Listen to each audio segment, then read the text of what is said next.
Hello everyone, my name is Anshu Saini. Welcome back to my YouTube channel.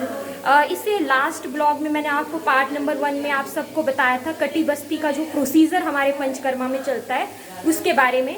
तो अब इसका जो पार्ट नंबर 2 है उसमें मैं आपको दिखाने वाली हूँ कि जैसे कटी बस्ती हो जाती है उसके बाद पेशेंट का अभ्यंग किया जाता है, तो उसके बाद नेक्स्ट जो स्टेप आता है वो क्या आता है, ताकि इससे आपको भी थोड़ा सा इसके बारे में नॉलेज हो जाएगा कि हमारे पंचकर्मा में क्या क्या जो है वो होता है, जैसे कटी बस्ती दी जाती है।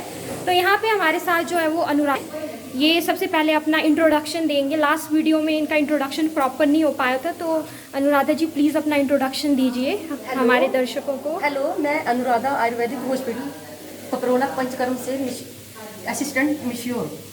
मैं पेशेंट का नाड़ी स्वेदन कर रही हूँ। अब देखो, नाड़ी स्वेदन ऐसे किया जाता है ताकि पेशेंट को अच्छा स्वेदन हो जाए।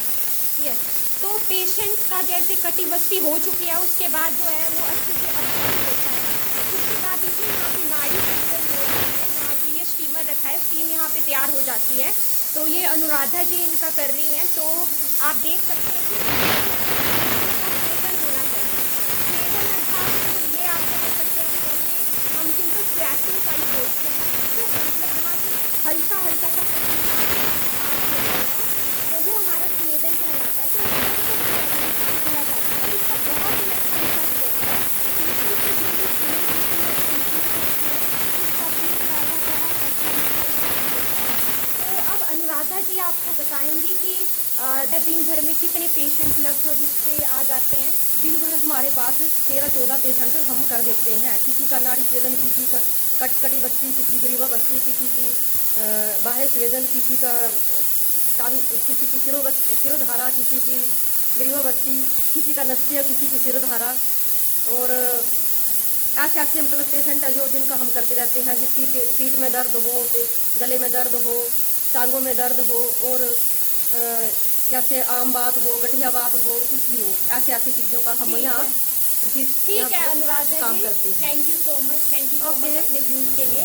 अब हमारे साथ मेरी फ्रेंड सोनी आ चुकी है, ये बताएगी कि इसने पेशेंट का थोड़ा रिव्यू भी लिया है कि पेशेंट को क्या क्या इफेक्ट होता है इससे। जितनी भी है ना, तो जैसे पेन की वजह से पहले कोई कटी बस्ती हुई, उसके बाद हम जब स्वेदन करते हैं तो यहाँ पे डायलेटेशन जाती है, वेसल्स की डायलेटेशन हो जाती है, इस वजह से स्टीम देते हैं ताकि जो टॉक्सिन्स है वो बाहर निकल जाए शरीर से स्किन के थ्रू, और जो अंदर जो मटीरियल है, मतलब कि जैसे एक्स्ट्रा पानी भरा है या एक्स्ट्रा कुछ भी टॉक्सिन्स है शरीर के, वो सारे बाहर निकल जाए स्किन के थ्रू, स्वेट के थ्रू निकल जाए। क्योंकि हम बोलते हैं ना स्वेटिंग होते हैं वो बाहर निकल जाते हैं।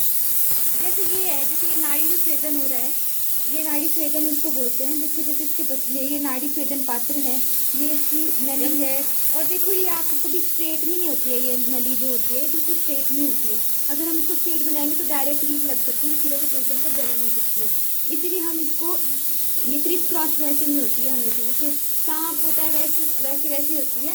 और देखो हम जैसे ये स्टीम है, जैसे ये कितने आगे से करते हैं, जैसे पेशेंट को बिल्कुल टेम्परेचर नॉर्मल लगना चाहिए, ज़्यादा गर्म ना होना चाहिए। अगर गलती से भी तो रैशेस, ये स्किन प्रॉब्लम, ये सब प्रॉब्लम हो सकती है। पेशेंट को ज़्यादा गर्म लग सकता है, पेशेंट को दर्द हो सकती है वहाँ पे उस एरिया में। फिर और एक्सेसिव स्वेदन करने से भी ये डिहाइड्रेट भी हो सकता है पेशेंट, जिसकी वजह से मतलब उसको चक्कर आ सकते हैं, ऐसे थोड़ा बहुत नौजिया वगैरह भी फील हो सकता है, चक्कर सा, डिजीनेस सी फील हो सकती है। करने के बाद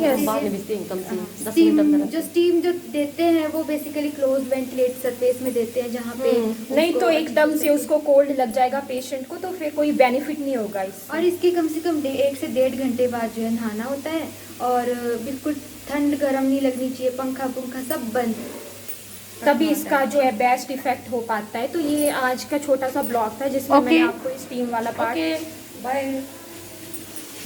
चलिए ठीक है, तो आज के छोटे से ब्लॉग को यहीं पे एंड करते हैं। Thank you so much. अगर आपको हमारी वीडियोस अच्छी लगती हैं तो प्लीज़ हमारे चैनल को लाइक शेयर एंड सब्सक्राइब जरूर कीजिए। Thank you so much.